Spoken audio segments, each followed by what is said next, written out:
Lord.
を卒業時半や腹見た自称権法案回復同一細工役者利子低い空空意識式即税空空即税式重装病死薬部尿税者利子税証拠空想不証拠不空不上不増不減税国中無視無創業式無限意味で真に無式証拠未足無限界内し無意識外無無明薬無無明人内し無老死薬無老死人無復讐滅度無知薬無得意無常特攻防大三角安ミャラミタポシムテゲムテゲ無空不音理祭天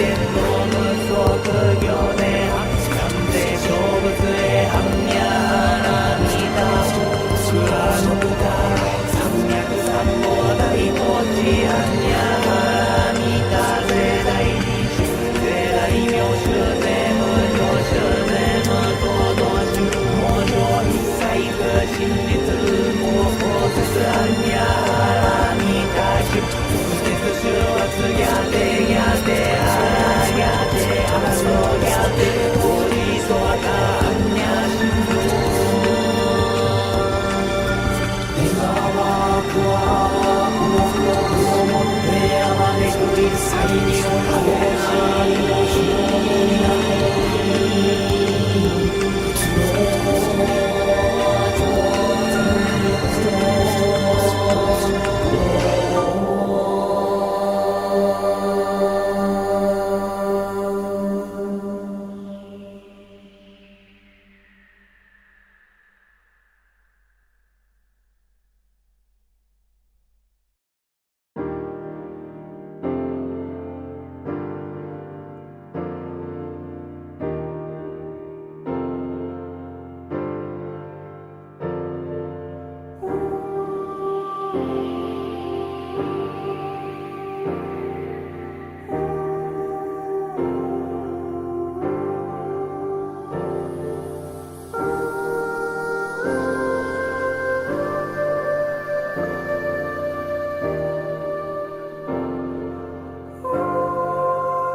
Welcome, ladies and gentlemen, back to the Valley of the Judged.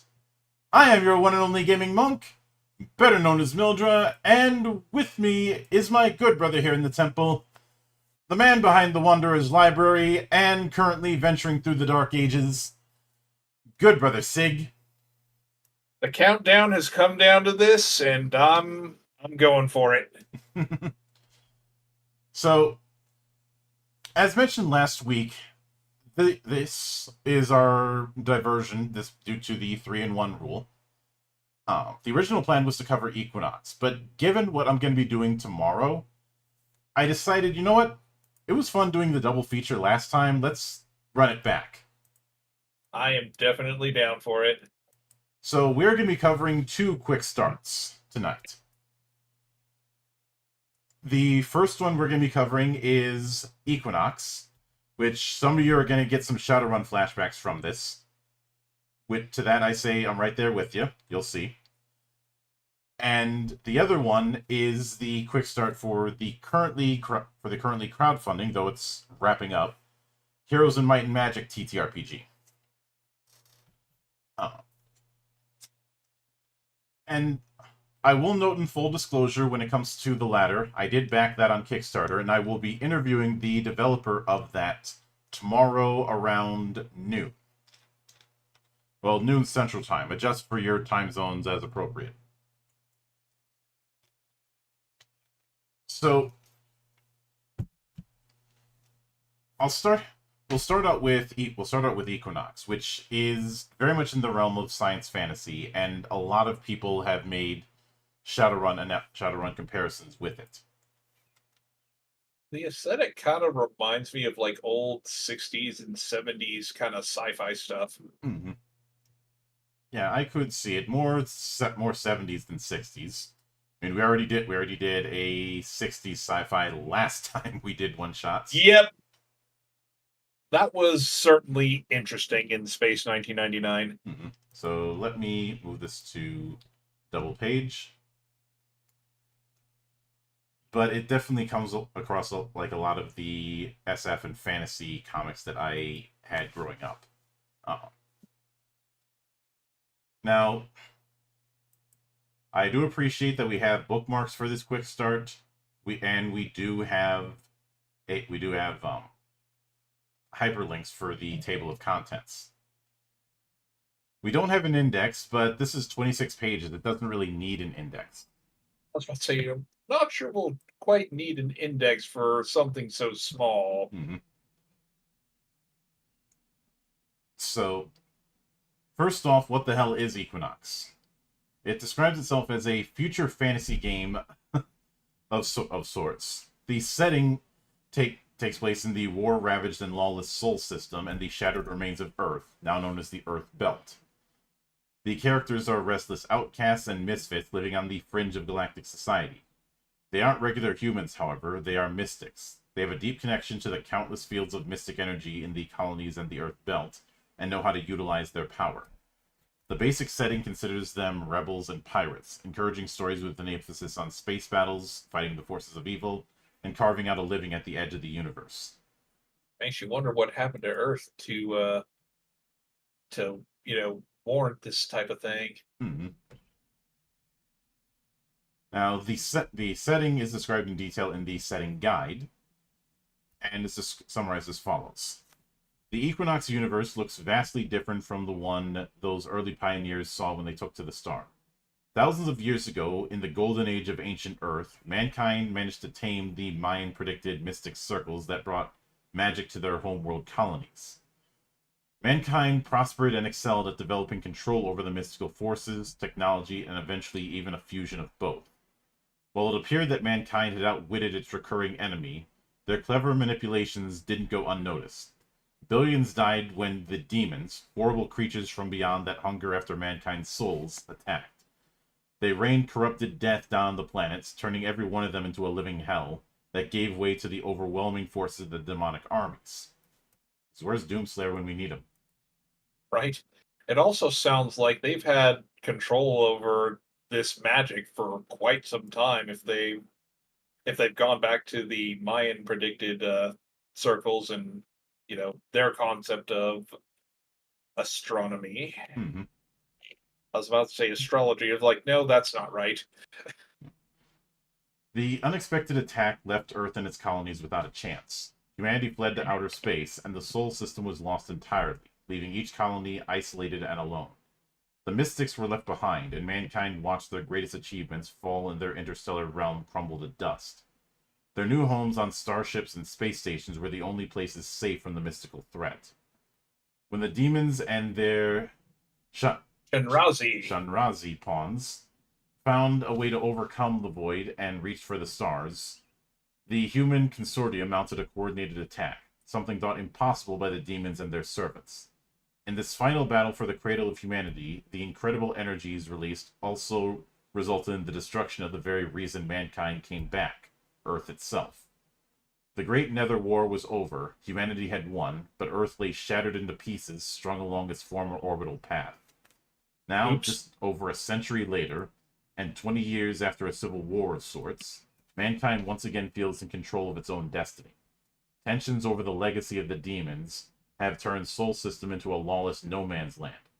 Gateway Station, a giant ring structure allowing Earth's remains to pass through it, acts as a shield and portal between the remaining consortium worlds, a natural and neutral nexus.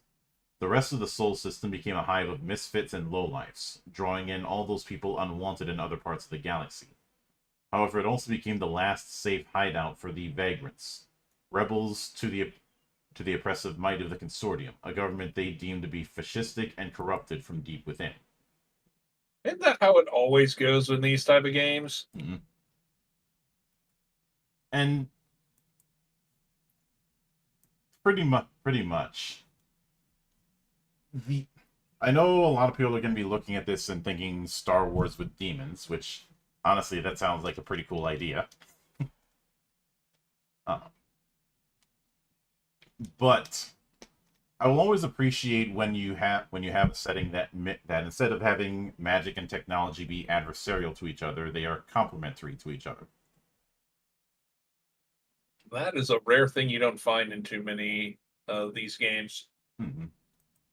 We are starting to see more of it, and I think with more people drawing upon the video games that they grew up with, you're going to see more of that. Because I've been gradually helping good sister Riona learn more about the lore of Sword World. And one of the things that she brought up when it comes to the philosophical difference of the Japanese TTRPG scene is the lack of that simulationism. And I'd said that it's close to the mark, but what's more accurate is the kind of culture that TTRPG sprang from here in the West. A lot of the early TTRPG folks were people who were some variety of history buff, especially history buffs in college. A lot of the people in like the early days of Group S&E were fans of fantasy fiction and computer gaming more than they were that style of historical research. That's not to say it didn't play a factor; just other things played a factor as well. And since it was an offshoot of the wargaming scene, which a lot of war games back in the 70s were about recreating historical battles rather than fantastical ones. Mm-hmm.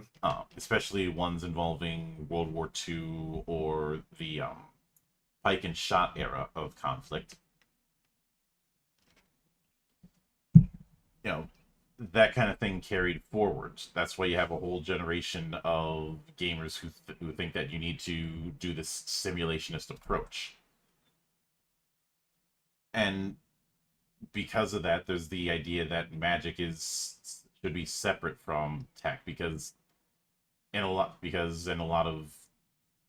of fantasy books that's kind of how it was. Magic was this distant thing away from the more civilized world. Or you have it where it's the sign of decadence, like it is in a lot of Robert E. Howard's work. Mm-hmm. Well, his early work, Solomon Kane's a separate beast. But, anyways, the core mechanic is referred to as the match system. And the first few paragraphs is just going into what the core mechanic is meant to be, and the idea of a suitable narrative effect. Though I do like that they point out that you won't find many tables listing stats for gear, modifications, or spaceships. There's not many hard rules, like how many seconds a combat round lasts, or how high your character can jump, or how far he can run. I am glad that's...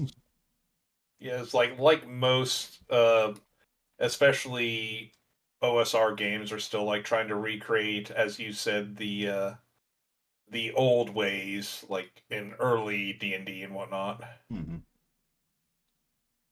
And if I'm being honest, when it comes to detailing how high you can jump or how far you can run, a lot of times those result in some some ridiculous conclusions just trying to apply physics to it. Especially since most gamers are not going to be physicists.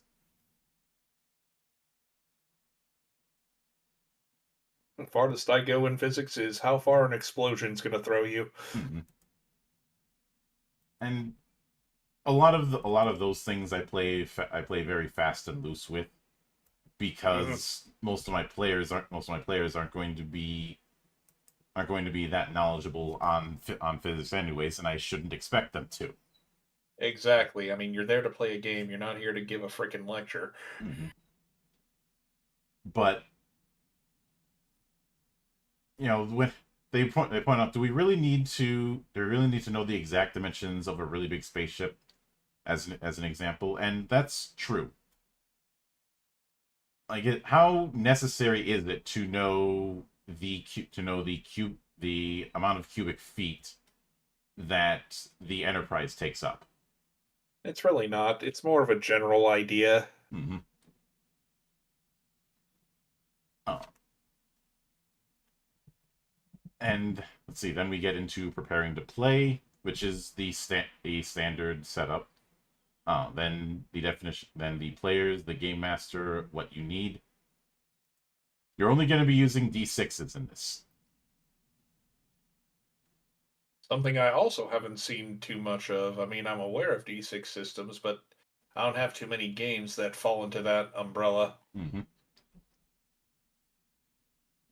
So after that, it goes into the setting for the Quickstart set, that being Freedom Rock, which is one potential home for refugees in the Earth Belt, consisting of a lot of settlements. They go into that. Then we have the threats. In this case, the threats being pirates, as well as places of interest.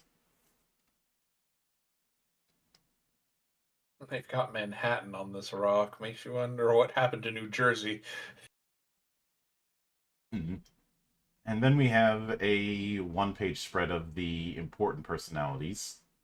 Giving a portrait and the brief description of each.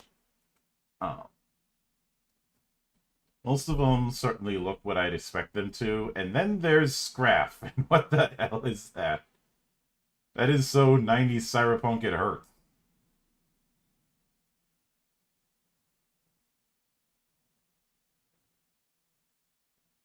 Like, look at him. What the hell is with that hair and those glasses? I keep thinking of a bad cyberpunk movie out of the 90s. Reminds me of the Warriors in a way. Which that's not bad company to be in. Huh?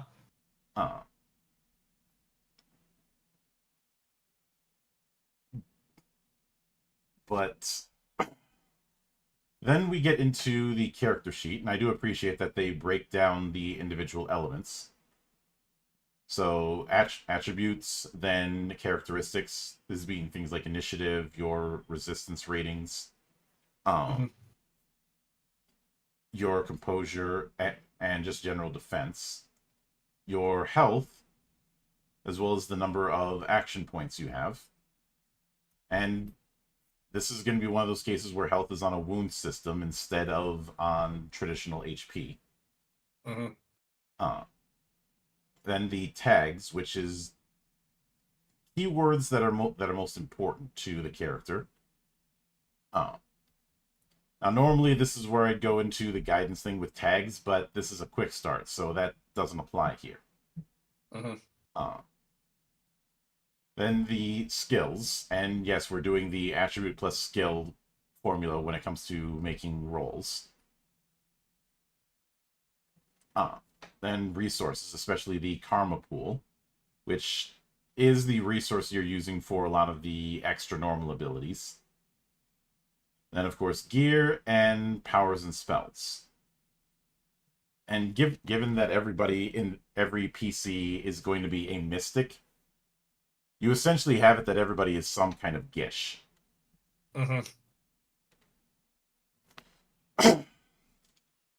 But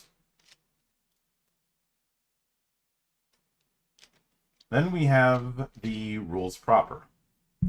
So first things first, every roll is referred to as a test. And in order to determine whether or not you succeed at that test, you take attribute and skill and roll that number of dice. This isn't a case of rolling successes like in Shadowrun. You're looking for the sum. Mm-hmm. And you need to beat a set difficulty. I almost want to call it DC, but that's out of old habits. And there's two ways to go about it. It can be a flat difficulty number. Like a simple difficulty is 11, an average is 18, a challenging is 25. Or it can be one that's determined by the GM. So simple would be the GM rolling 3 dice, an average 5 dice, and challenging 7 dice.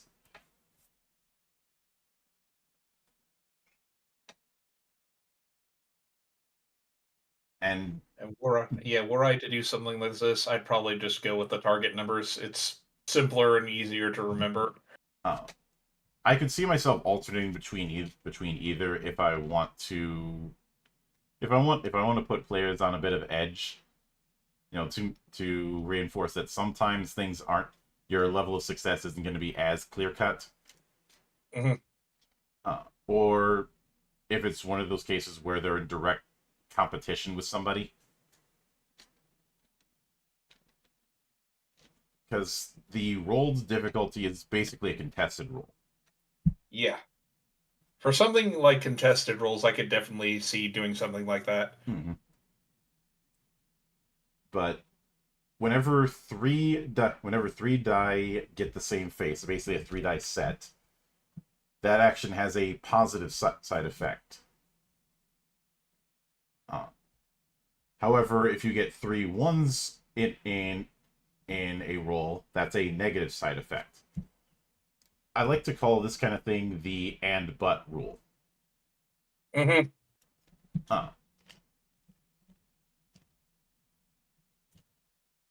Now, sometimes this can result in bonus dice, as mentioned.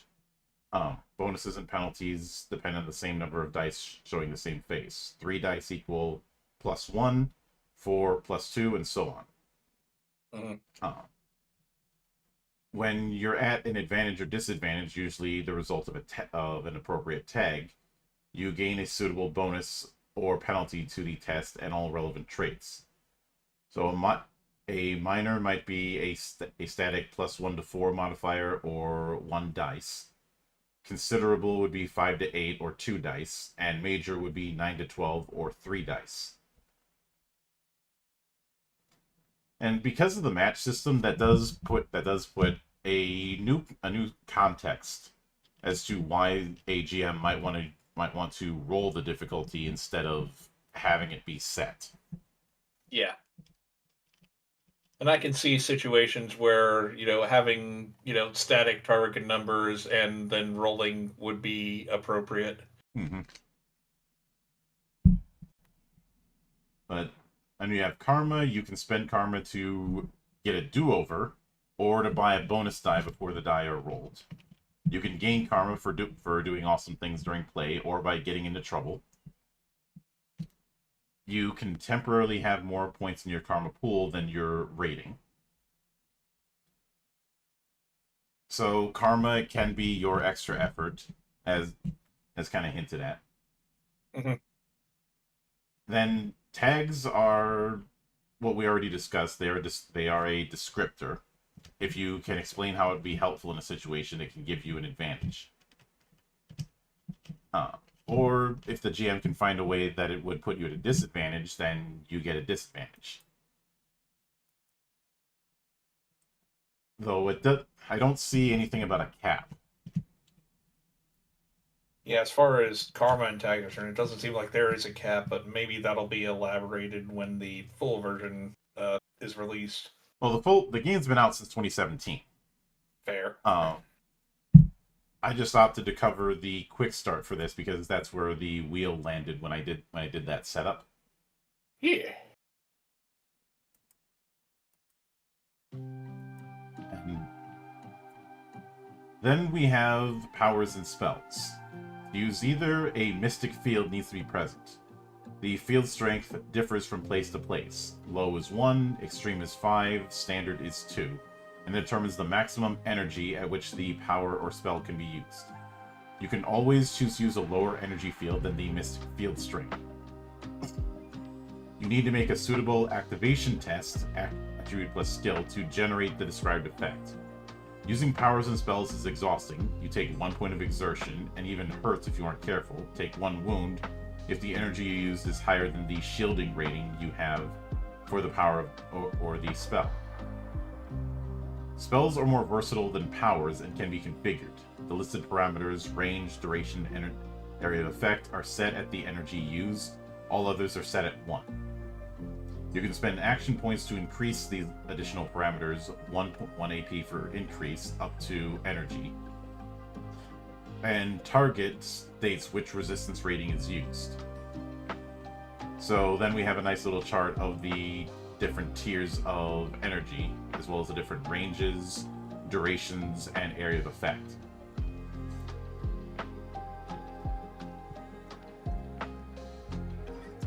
So this is because of the whole mystic field thing. This ends up being another case where the environment determines how strong spells you can put out safely.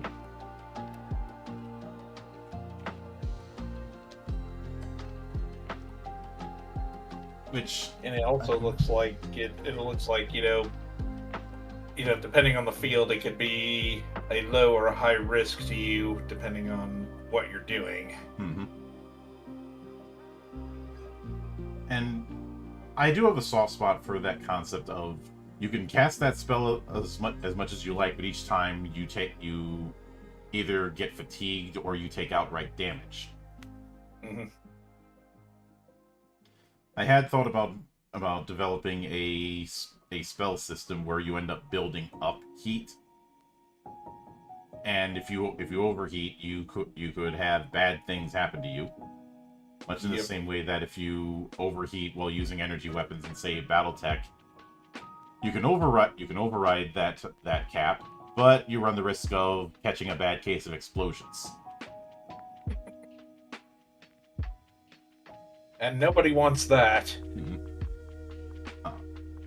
Because that's kind of the trade-off with energy weapons in BattleTech. You don't have to worry about ammo, you just have to worry about heat.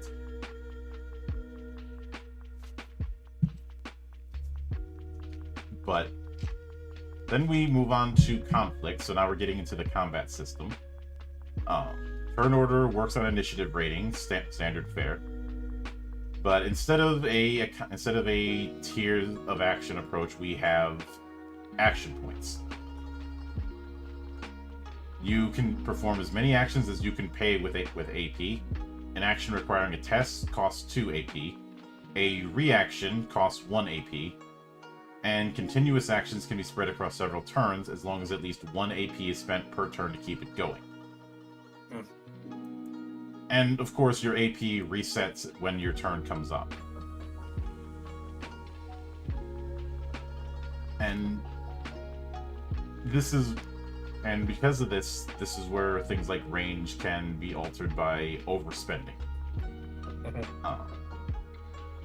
Basically spend as many AP as the total number of tokens between you and your target. So point blank 0, short 1, medium 2, long 3, extreme 4 or more. And there's also the fact that using weapons at a range that they're not built for is a 1-die penalty, which I'd say is pretty standard. Because the farther someone is out, the less likely you're going to hit them. Unless you're like a really, really good sniper. Yeah, but even the greatest sniper isn't going to try and snipe someone with a pistol. Now we're not playing Halo 1.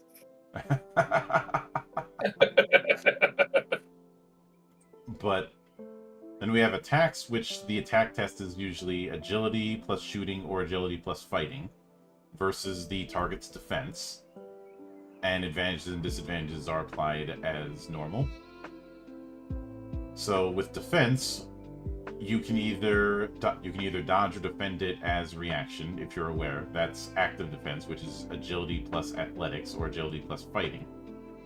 Or you have the passive defense, which is a static value and is usually agility times 3. But using the active defense is a reaction, and thus you'd have to spend 1 AP to do it. So the game, in essence, becomes more tactical. Mm-hmm. May want to save some in case you need to, jump out of the way. Mm-hmm. But then we have damage. The armor rating, so resistance rating plus armor, is subtracted from the damage rating. The difference between the two determines the result. 0 or less means they only suffer 1 point of exertion. 1 or more means they suffer a wound and a tag representing that injury. And this does mean that having a massive difference is not as important as having a difference of at least 1. Mm-hmm. Because again, we're not operating on an HP system, we're operating on wounds.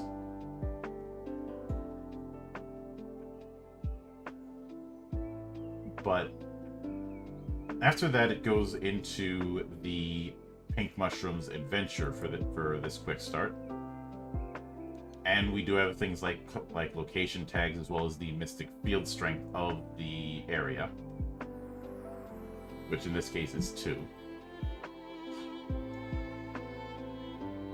And in this little thing for Pevek's shuttle, you can kind of see a similar thing with health in the form of structural integrity. And something interesting is the AP that you get goes down the more damage it's taking. Which a lot of games, when they do wound systems, they do it where you end up taking a universal penalty to all your rolls the further down the track you go. In this case, it just means you can't do as much stuff. Like getting one of the wings in your R-wing completely damaged off, so you can't fire 2 lasers anymore. Yep. Hi, Slippy. How you doing? God damn it, Slippy. But after that, we have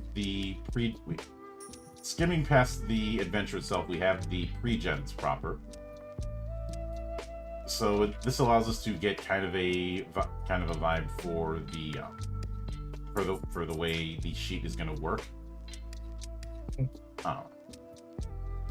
And again, the action point thing, as mentioned before, is there, as well as the way wounds end up working. And it's very clear that exertion is taking away from health status. So even if you've got good armor, you can fall to chip damage. Whereas wounds, you take too many of those, you're out, and you've got more health than you do wounds.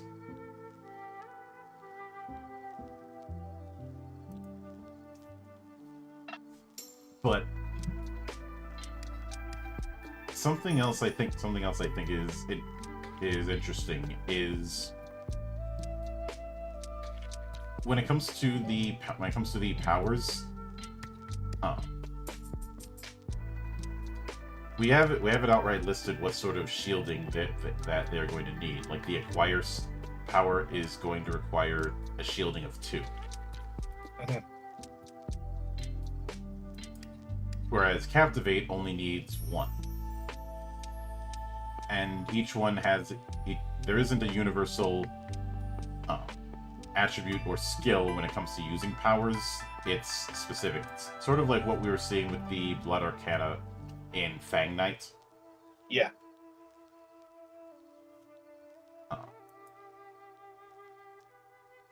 And as I recall, that one wasn't tied to a specific thread of the Dwemer. Not universally. It depended on the arcanics that is being used. Hmm. But we have a similar thing with the other party members. I do like that they put in a role-playing hints for each of these pre-gens. That's not something you see a lot of pre-gens in quick starts do. Nope.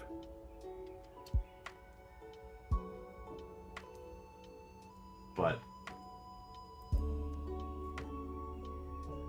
I can see where some people would make these Shadowrun comparisons with this, but I feel like the Shadowrun comparison is kind of tenuous. Because it really begins and ends with the fact that you're rolling sets of d6, but you're not going to be rolling nearly as massive of d6s as you might with Shadowrun. Nor do you have as many skills, and we know how many skills are in Shadowrun. Mm-hmm. Too goddamn many. Yeah. That's why I'm glad 6th edition kind of dialed it back a little bit. But now, since Daysel here has spells, that's a good spot to bring that up. You have the parameter of the spell, the casting, and the target.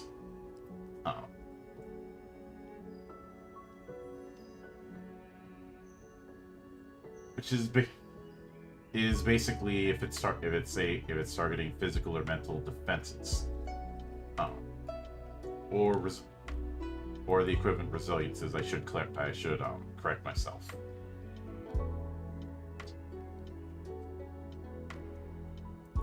And I like how it has parameters for like area of effect or range on the spells. Mm-hmm. And I know someone might say, well, what's the area of effect supposed to be?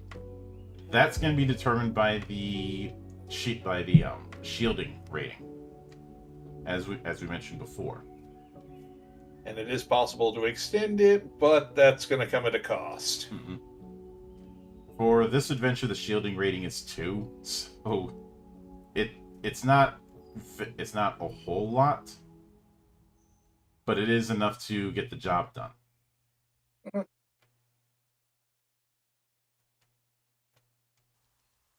In fact, let me go.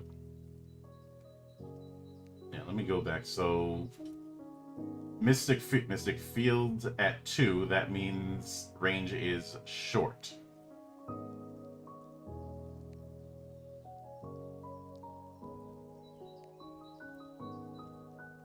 And area of effect is point blank. Jeez.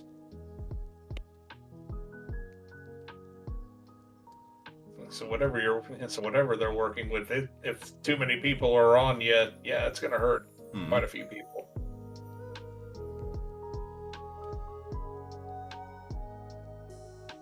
Yeah, and we also see here the difference between powers and spells, in the sense that powers are easier to work with, but they're not very flexible. Essentially, fire and forget. Yep.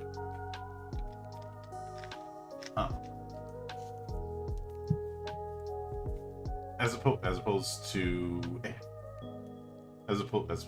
spells, which you can mess around with. You basically have meta magic baked in. Mm-hmm. But with that in mind, what's your take on just this quick start for Equinox? Seems like very, very fast and loose rules that would make for some pretty quick games. Which I can definitely see that. I'd say for people who want something in that kind of space opera but don't want a excessive amount of crunch, this is something worth considering. Especially because the one picture of the dude with the eye, with the bandana over his eye, wielding some kind of sword. Mm-hmm. Yeah, The Star Wars comparison is inevitable. I'm not necessarily sure this is a plasma sword. It looks more more akin to fire. Mm-hmm. Which is something I've never really understood about Star Wars. It's like, why can't you have different elemental damage with that? I think it'd be cool anyway. Because I know lightsabers are basically just superheated plasma. Mm-hmm. But when it comes to, I will note when it comes to character creation in the full book, this is one of those games where I would be it is using a character point setup, but because of how loose it is, it doesn't have the same problem that you'd see in some games. Plus, this isn't like Shadowrun where it's full freeform but wants to pretend to play both sides of that. Mm-hmm. You do have archetypes that have their associated skills and powers and archetypes. Yeah, but you have to be careful of what meta type you use it with, because certain meta types will only be able to grow to a certain range within those archetypes. Yeah, in the case of this game, in the case of Equinox, each subspecies, which is their equivalent to meta-humanity, has a favorite attribute, which gives them just a freebie towards that attribute during character creation, and sometimes they get certain abilities. Things like path skills for the paths. What that basically determines is what skills are easier for you to learn. And path powers are exclusive powers to that particular path, obviously. Yeah.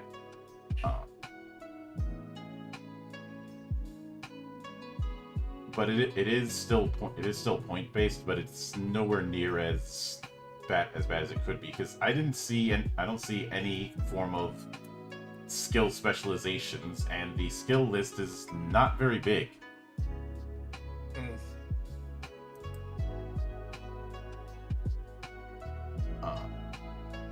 Even with that, I mean, there could be the potential of some characters being kind of samey, but it seems like there's a bunch of different classes, I should say, quote unquote.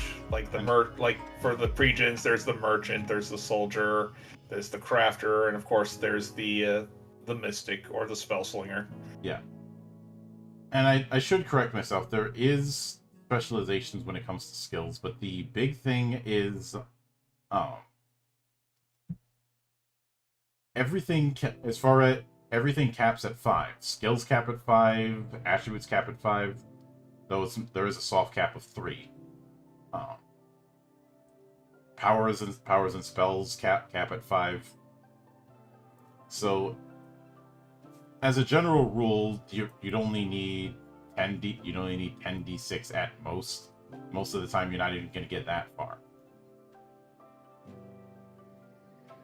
Especially with, the limited health, and if you take too many wounds, you're down and out. Mm-hmm. And when it comes to each health status, you can only have at most 2 boxes each.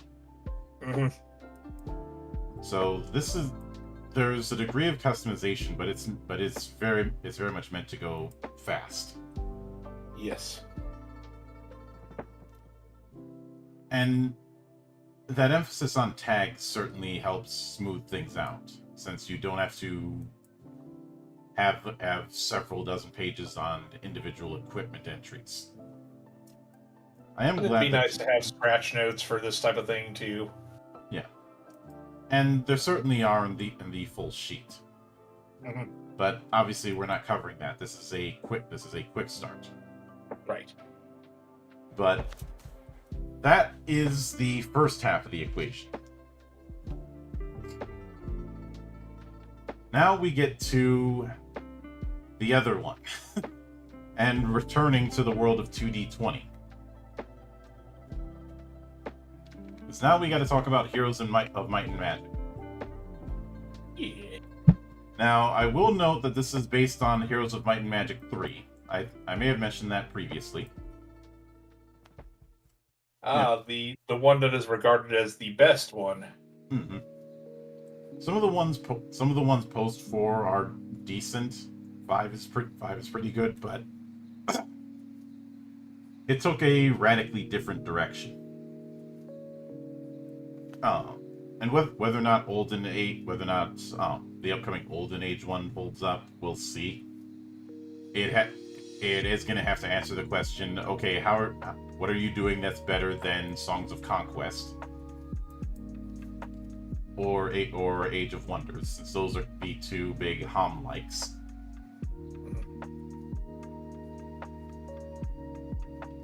But I mentioned this previously, but you have no idea how glad I am that this is using the 2D20 system and not the world's most litigious role-playing game.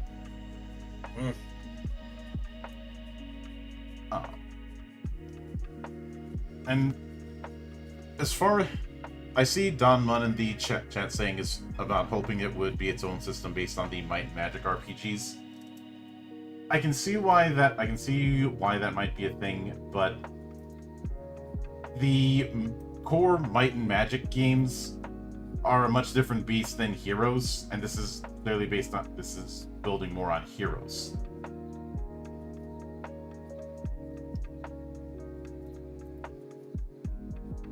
But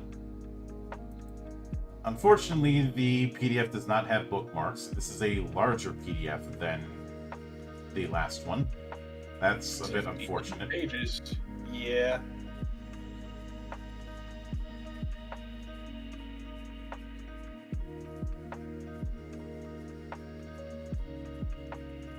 But obviously,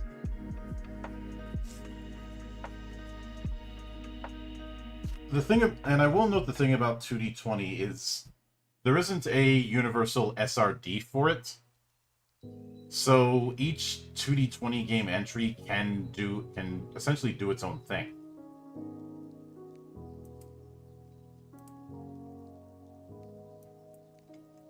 But obviously we open up with what the game is about, and then how to play, the standard fare.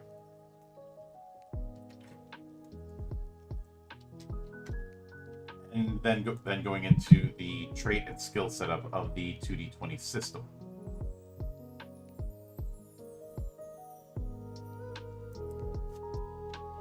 In this case, the extra effort we have is morale and threat. And going into the world of Enroth, which is something we will be skimming, because there's whole swaths of videos covering the setting, so I'm not going to be adding to the pile with that. I mean, the most I know about Might and Magic 3 are all the Seth Zine Talk videos I've watched. Those are hilarious. Yeah. But then we get to the Heroes of Might and Magic themselves. Starting with the traits. Each hero has 8 traits, which range from 2 to 12, with 6 being the average and 12 being legendary. Those traits are Daring, Cunning, Tenacity, Adaptability, Zest, Focus, Mind, and Insight.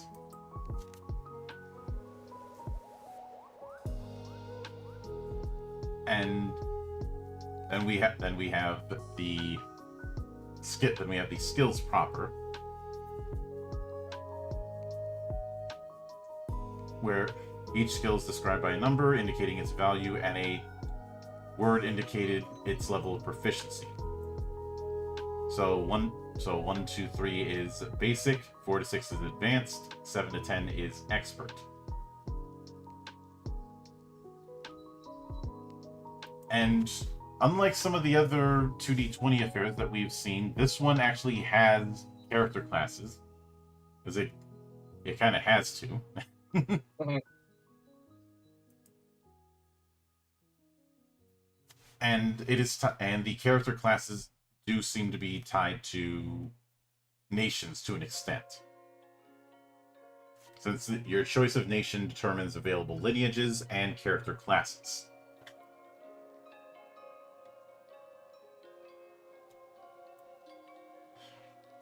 But obviously, we're not going into those for this because this is a starter set, so it's pre-gens.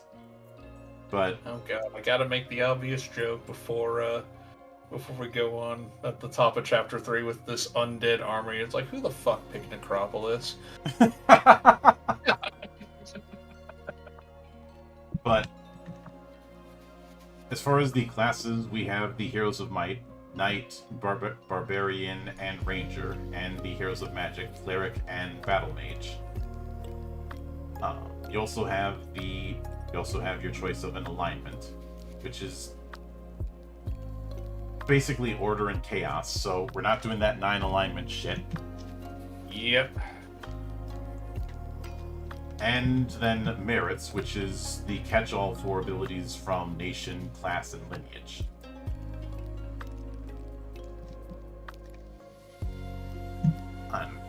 After that, we get into the basic rules, and some of this will be familiar. Skill checks are going to work the way that they usually do. When it comes to 2d20, and once again, I appreciate that when it comes to pairing skills and traits, it's not a case where it's always set. Like, look at the examples when it comes to combat. You could use the combat skill with daring to attack when attacking an opponent directly in melee, with focus, And then with focus, yeah, at a distance. or insight when assessing capabilities. Because you and I have seen cases where skill systems have that one associated attribute that you have to use with it. Yep. So it makes you solely focus on that and just neglect everything else. Mm-hmm.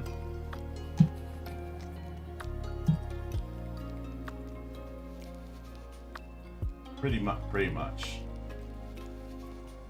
I mean, I didn't spend all my skills. I used swords to kill stuff. Mm-hmm. And obviously, when rolling, you want to roll low. Yeah. We do have it that the skill level determines what can count as 2 successes. So basic or not skilled, 1s count twice.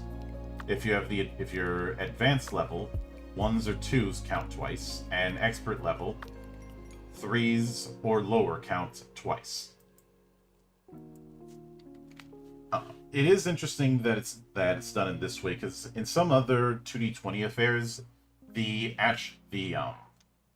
sum determines what you have to roll for, and the attribute determines what can count twice. Mm-hmm. I distinctly remember that with Infinity. Yeah.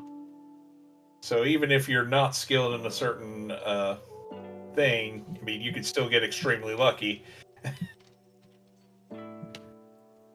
You can, or you can add more dice by using morale, or giving the GM threat.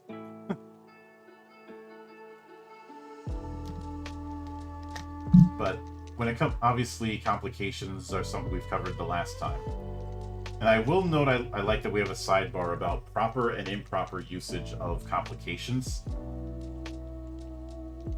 Because when you have that sort of blank check, it can be abused.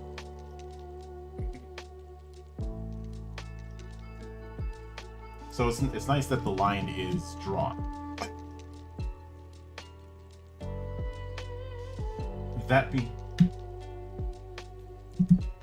I will also note I enjoy these little diagrams they have for each type of roll.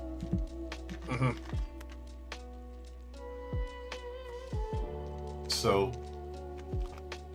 with that said, Then we have morale, luck, threat. You can gain morale is the extra effort. You can gain morale with excessive successes. You can spend them immediately, or you can bank them. And that pool that they're banked in is shared. It can hold up to 6.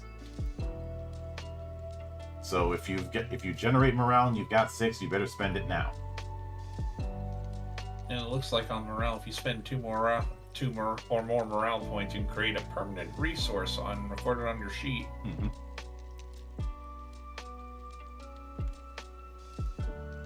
So morale is going to be useful, but you shouldn't be too conservative with it. Mm-hmm. We also have luck, which you can use to kind of tip the scales in your favor. Before making a skill check, you can spend a luck point to add a d20 and immediately set it to a result of 1.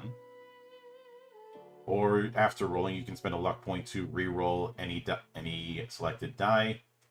Or after completing an action, you can spend 1 luck point to immediately take an extra action. You start the game with 2 luck points. You can only spend 1 per roll. And I have a feeling when it comes to luck points, you're not getting those back as easy as you might get morale. Uh-huh. And threat is the GM's version of morale if they want to make your life interesting. Which what good GM doesn't want to make others' lives interesting? Mm-hmm. But the other thing to note is that a player can gain additional d20 by letting the GM gain a threat point. Oh my! Which is one of the primary ways that you get extra d20s to roll.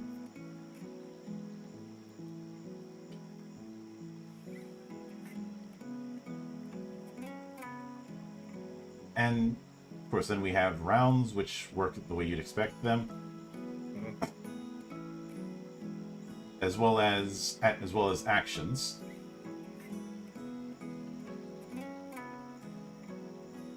And it's clear that this isn't meant to be a strict action economy. Uh-huh. But when it comes to initiative, it says by default initiative always belongs to the heroes. But a GM can spend a threat point to let a NPC get initiative.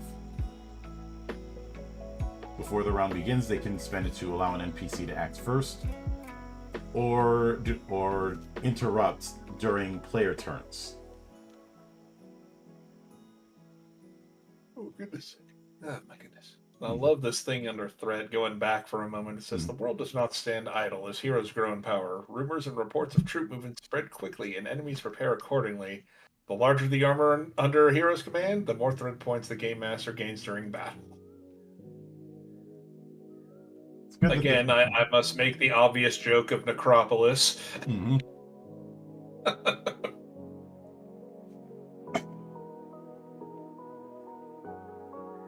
But then we have space, which we kind of covered this last time we covered space in 1999, as well as moving between zones. There's not too much different on that front.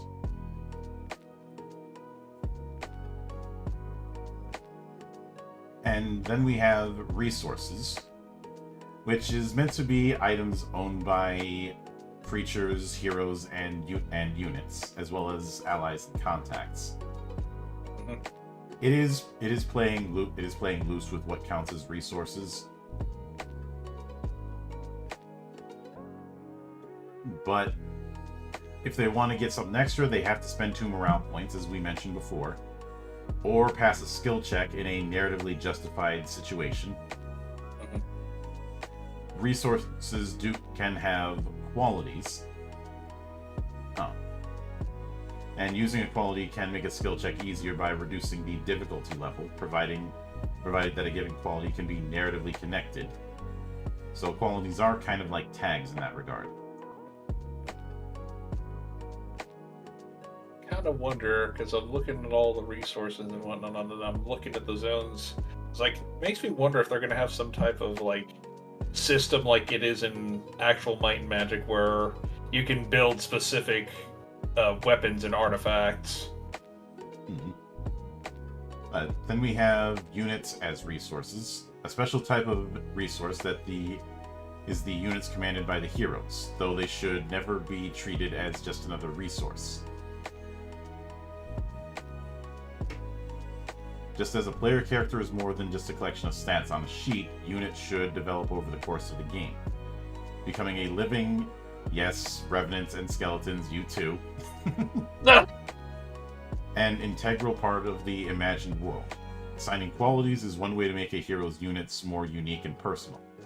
The longer a hero commands a unit, the better they understand it, and their soldiers cease to be just an anonymous crowd. At any point, a player can spend a morale point to assign a new quality to a unit. However, this should be narratively justified by events in the game. Qualities assigned to units don't have to be just about individual soldiers. They can add notable achievements, cultural aspects, or story-driven elements. I like this little flowchart we have here. I want to have it. Does it have a narrative justification? No? You don't have it. Yes? Are you in the adventure or battle phase? No? Are you in the middle of an action phase? No? You have it. If yes to adventure or battle phase, spend 2 morale points or pass a skill check. If action scene, also spend 2 morale points. Handy. Mm-hmm. Of course, then we get into combat, which is going to work similarly to how it does in other 2D20 affairs.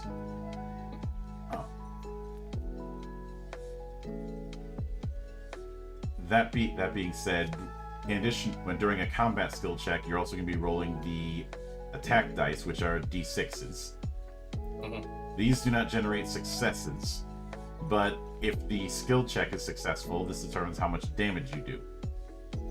You can purchase additional damage using morale.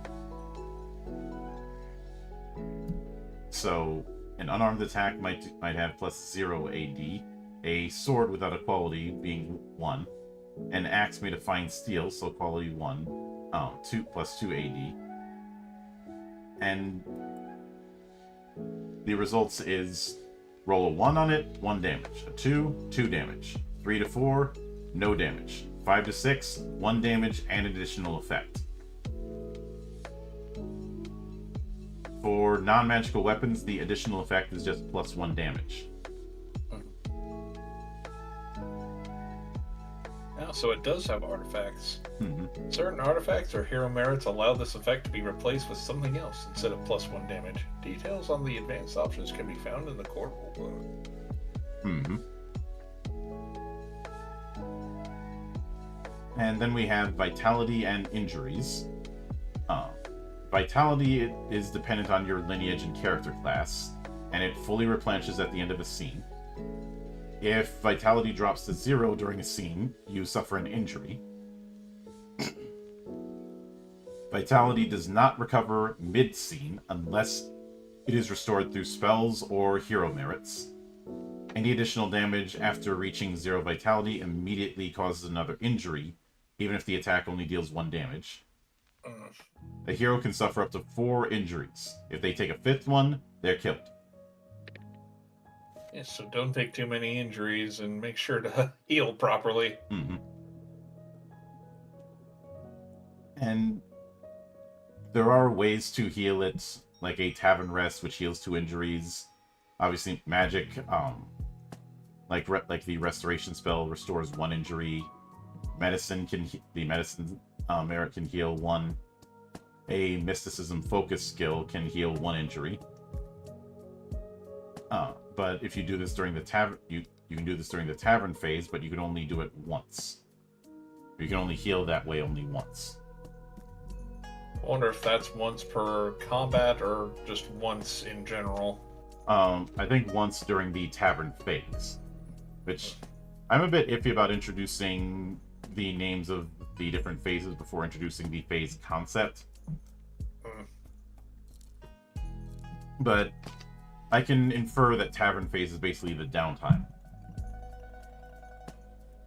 But then we get to magic, because we can't, in a game called Heroes in Might and Magic, you kind of have to cover that. But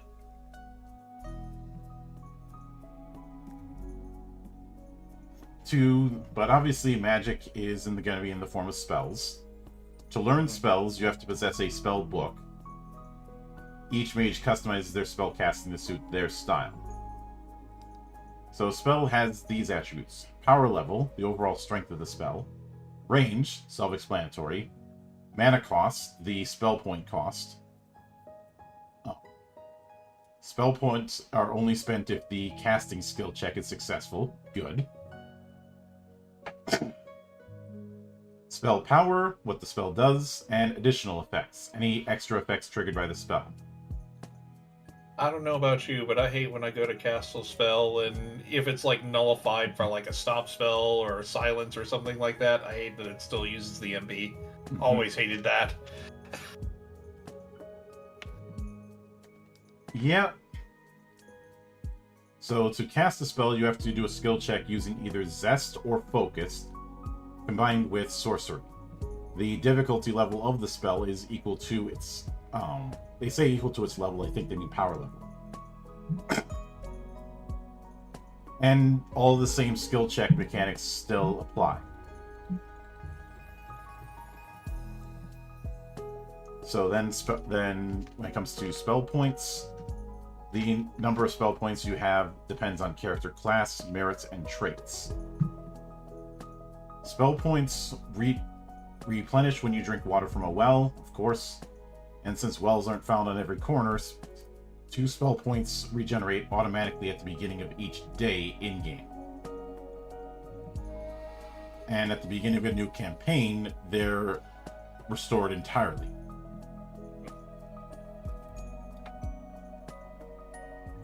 Then we have magic dice, which work the same way as attack dice. In the sense of them being d6s. A 1 increases the spell power by 1. A 2 increases it by 2. 3 and 4, no changes. 5 and 6, spell power increases by 1 plus an additional effect. And then we have a few example spells. So good old Magic Arrow, for instance, level 1, range is medium, costs 2 spell points. Power does 1 damage, additional effect is 1 more damage. Or we have Fireball. And these are in the magic projectiles category. Level is 2, range is medium, costs 3 spell points. Spell power do 2 damage to the first target in range, and 1 to another target in the same range. Additional effect, damage can be split onto another target within range. So, you know, Fireball, it's a party and everybody's invited. And I like how in the spell descriptions it lists the magic school proper. Like Magic Arrow can fall into any of the 4 elemental schools, whereas Fireball is fire, obviously. Mm-hmm. Yep. And obviously beyond projectiles we have enchantments, which remain active until the beginning of the next turn of the caster. So we have a universal duration set up.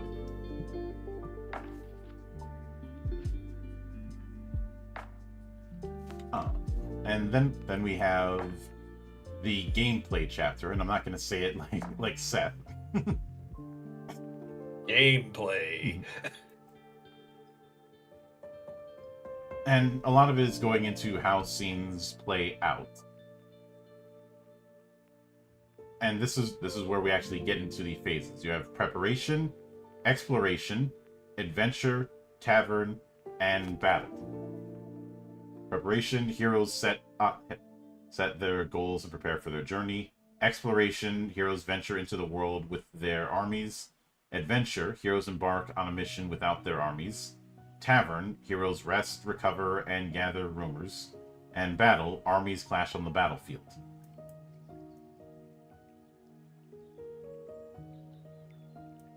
So so from reading this, it feels like this is going not just for role playing, but more like a strategy war sim.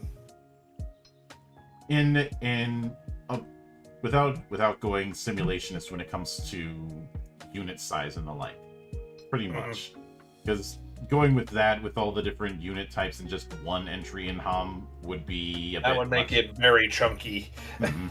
You'd probably end up having this quick start alone be 100 pages, and at that point it's not a quick start anymore. Nope. But the preparation phase, there's a few examples of what you can do. You can send out scouts, which is scouting plus cunning if they wish to remain undetected, or scouting plus zest if they mean to provoke the enemy. Analyze maps to find the best route, that's tactics plus focus. Plan the logistics of a military campaign, management plus mind. Or raise troop morale with a rousing speech, command plus zest. The prep phase ends when the heroes decide to lead their army out of town, or embark on a mission as a team, which starts the adventure phase.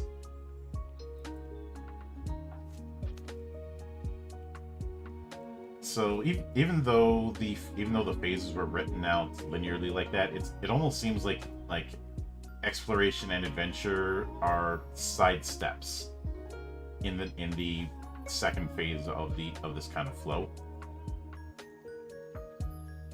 I feel like they're two separate things because in the exploration it's with armies, but with the adventure you're just going out by yourself. Yeah.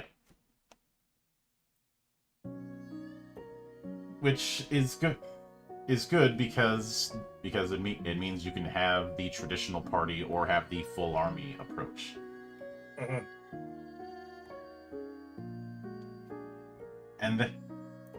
And I am glad that they answer the question in this sidebar. Why would heroes venture out without their army? Because they're the story's central figures. They're not about to let others have all the fun. A hero's motivation may come from, among other reasons, a need to keep the mission details secret, minimize losses among their troops, or establish their authority through personal achievement. Think of this phase as an opportunity to showcase how incredible your hero is. The army will be ready and waiting for when it is needed again. And I think that's something to make explicitly clear. Yeah. Your player character is not the bottom of the barrel murder hobo. You are a hero leading some kind of army.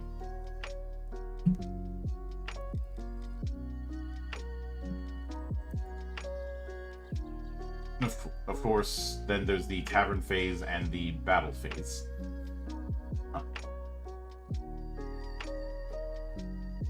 And I do like that they put in part of the tavern phase, you can introduce a new hero to the party after the death of a character. I'm not even sure how often this happens, but hey, that's good to note. Mm-hmm. Then we get to waging battles, starting with armies. Obviously, army starts with a unit, which is described as a group of soldiers using the same type of weaponry. Each unit is described by its size, endurance, combat value, range, abilities, and qualities. Size is self-explanatory and ranges from few, several, pack, lots, horde, throng, swarm, zounds, and legion. Yeah, throng is not a word I see used too often, so it's kind of interesting to see. Yeah. Though they do specify size does not determine a unit's ultimate prowess. Mm-hmm. Then endurance, which is how many losses a unit can maintain. However, suffering losses does not necessarily mean that a specific number of soldiers have been killed. It may also represent a temporary disarray, a high number of wounded, or a partial retreat. Then combat value, a unit's strength, which determines the number of army points gained at the start of battle. The range, so distance that it can operate freely. meaning it can attempt to complete strategic objectives without requiring risky maneuvers.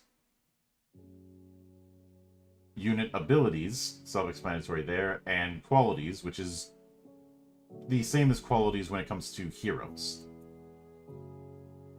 And we have a couple example units with pikemen and orcs. Although I do like that the quality for the pikemen is unit mascot, a dog named Grot. Hey, don't be disrespecting the dog. The dog is important. Yeah.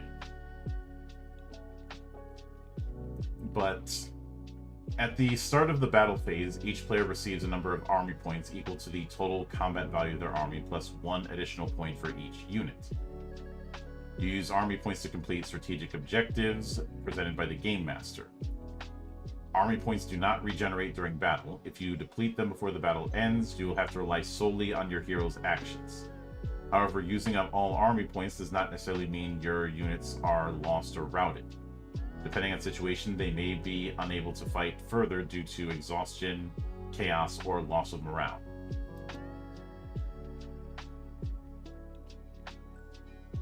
And then we have the structure, which is again about the strategic objectives, which is, I'm kind of reminded of that phrase PTFO, or play the fucking objective, in so many multiplayer shooters I've played. Mm-hmm. And during the turn, a hero can perform a deed of might, which involves commanding their units or personally engaging in combat, as well as a deed of magic, which involves casting a spell.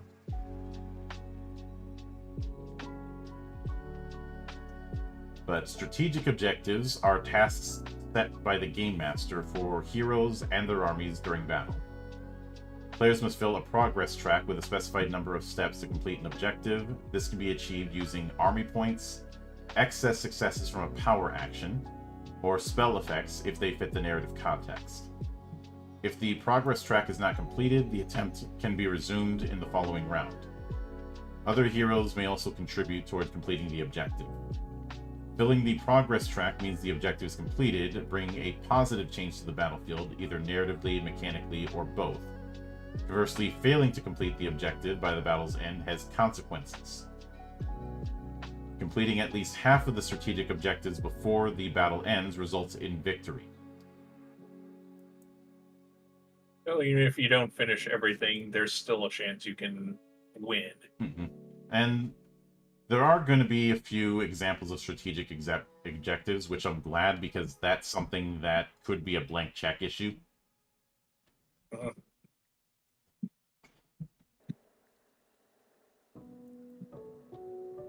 Now, then it goes into a deed of might, which is how you achieve strategic objectives without expending spell points. All skill checks for deeds of might are at least difficulty level 3. You can use qualities to reduce the success threshold, while the GM may spend threat points to increase it.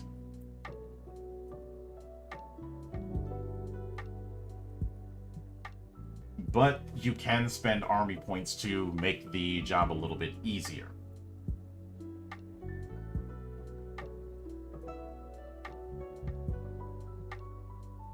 And then there is also the maneuver end of things.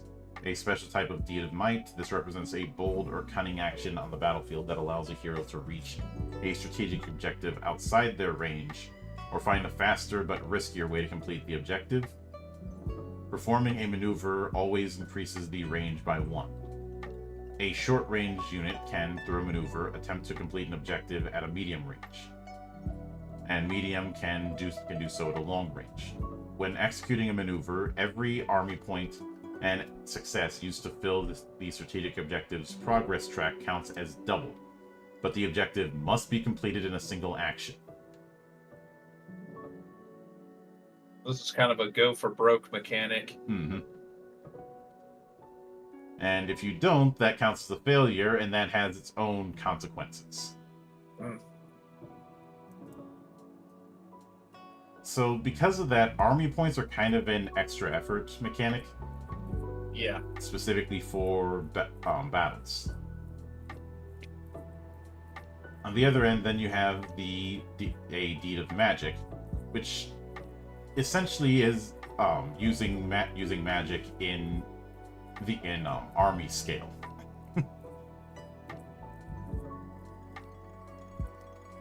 But depending on the spell, they can be used to complete a strategic objective. So yes, that's one way that you can still have army scale effects by using Fireball.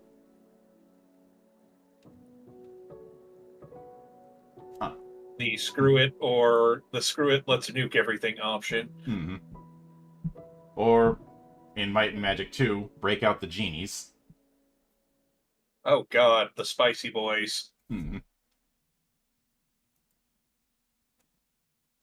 That being said, it does note that the GM gets threat points beyond those in previous phases. 2 threat points for every 5 combat value of the hero's army, and 1 threat point for each level of a hero participating. And in addition to the normal ways they can use threat points, they can also spend 2 to turn an existing strategic objective into an imminent one. Imminent ones are a variant of strategic objectives that have to be completed immediately. They have to be done in a single round. Otherwise, you can do the long form where it's like an extended test.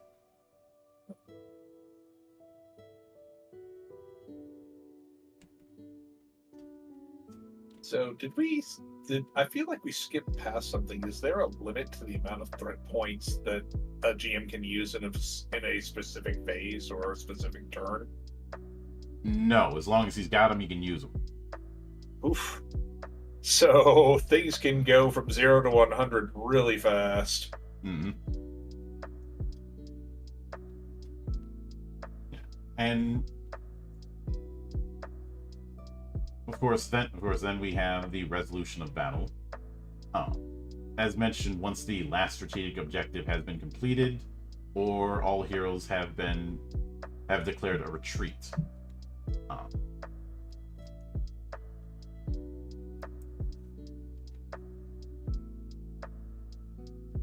And so, judging from reading this text, battles have a specific number of rounds before they end. Yeah. So because of that, mass combat isn't going to be too overwrought. Mm-hmm. Then it's going in. We have a bit of a sample of how it works through the adventure proper. Obviously, with some of this, it's a bit of skimming. Though I do like that there's things like the rumor table for the tavern phase, as well as how each of the different phases works.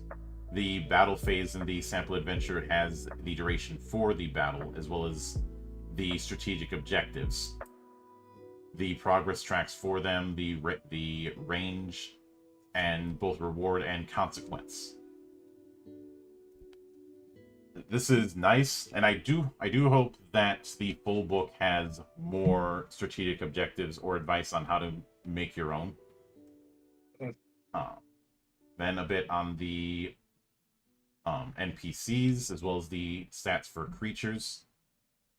And for the last part, I unfortunately have to do a bit of rotation because it's one of these kind of situations.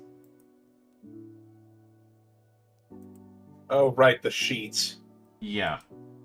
I do like how it shows the map and the different zones and how it's all hexes. Oh, yeah. But we have the traits on one end, we have the skills on the other. And it does look like the different types of magic are their own skills, which is nice, including necromancy. So again, who picked Necropolis? And we have the permanent resources and their qualities. The way vitality works, the way injuries work, spot for luck. And a whole section for the army. In this case, spearmen and crossbowmen. Mm-hmm. Which... Oh, so in addition to the hero, it also has army slots for your hero. Mm-hmm. And as mentioned, army points is the sum of the combat values of each unit.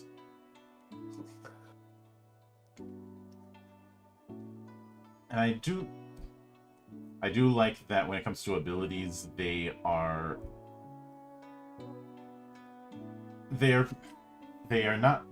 played very loose.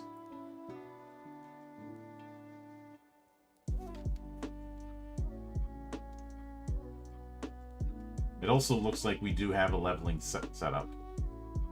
So,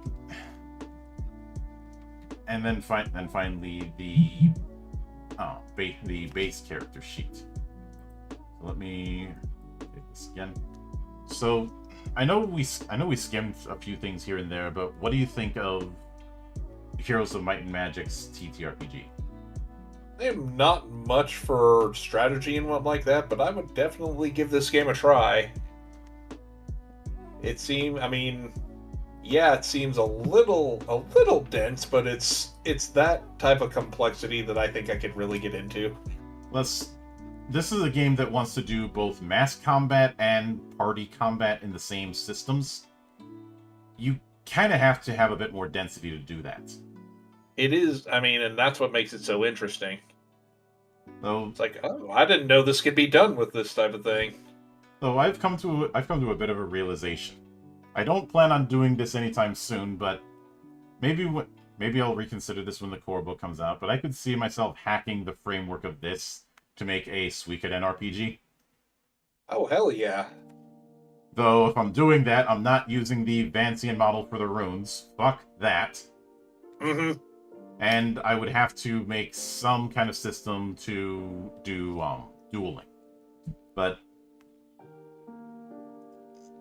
this is one of the better forms of mass combat systems that I've seen.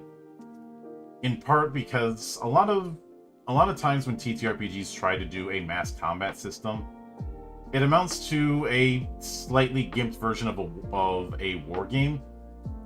And I feel like that's not the fantasy that people want. Because if people want to play a war game, they'll do that. Or it's another form of something like chainmail. Yeah, which was built on the framework of a war game. Mm-hmm. Now, Legend of the Five Rings had its own approach of you are in the battle, but you're still playing as your character. This is doing the playing the army approach that people want in that kind of fantasy. Yeah. And I am curious if the full book will have some sort of soft grid of hexes, both to reference the video games, and as a way to help visualize range. Mm-hmm. Because it's very clear that you're not supposed to, with the way the battle phase works, you're not really all that concerned about moving units on hexes the way you would in the video games, which is honestly a smart move. And it feels like this type of game is meant for like smaller maps. Mm-hmm. Smaller maps. I could easily see hex crawl campaigns being done with this. I mean, we kind of saw that with the adventure. Yeah, and another thing, I think it's meant for more like skirmishes rather than full-on, battles. I think it could do that if you're doing the whole thing of combining the different armies. But I feel like that's something that's going to be covered in the full book when that drops. Yeah, I'm looking at the Kickstarter now. I got curious. I was like, does this have minis? And then I looked at it, I'm like, nope. It's like, okay. Yeah, minis are not as much of a thing in the 2D20 system. It's more narrative leaning. Right. Plus, if you're playing this at a table, the bigger thing is going to be managing tokens. Right. Luckily, I already have plenty of those. Mm-hmm.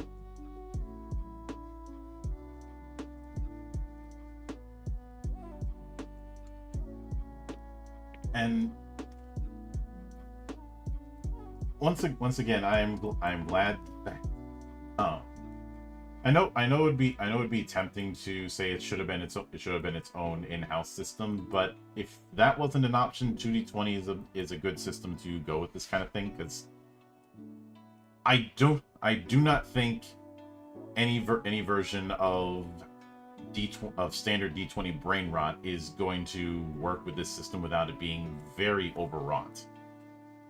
Or at least like homebrewing it significantly. Yeah, like as much as I enjoy Axe, I haven't used its mass combat system all that much because it leans a bit into that wargame approach, and I don't think that's what people are asking for when it comes to mass combat in a TTRPG. I know some people might say that that's the case because they want to insist that even tabletop games are war games, but no.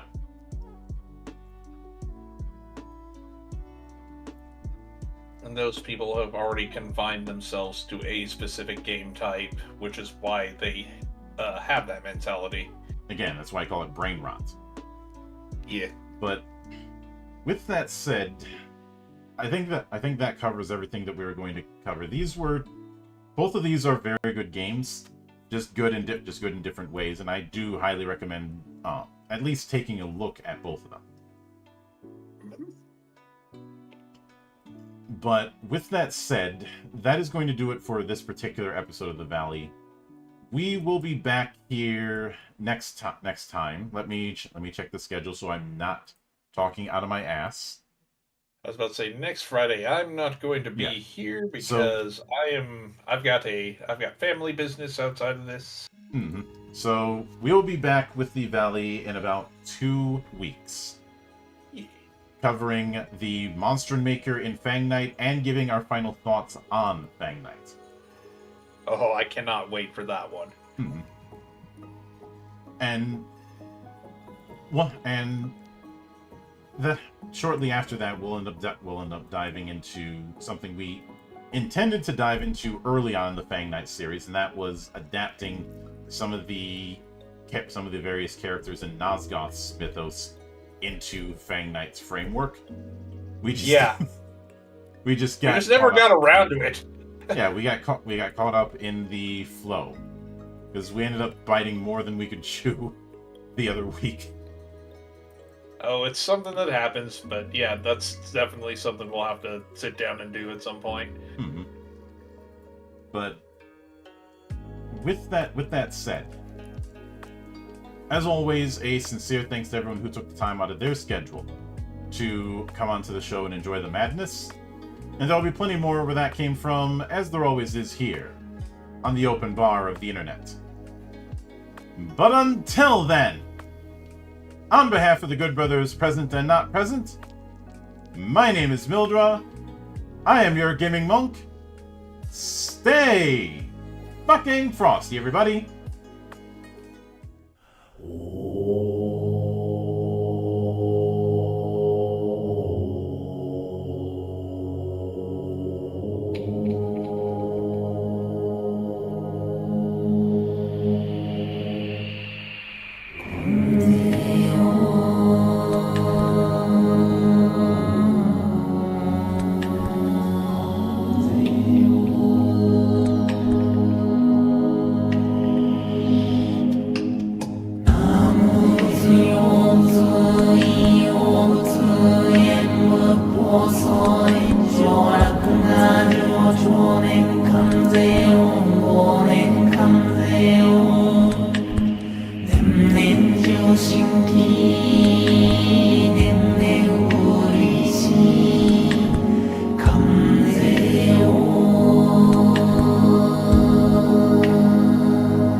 無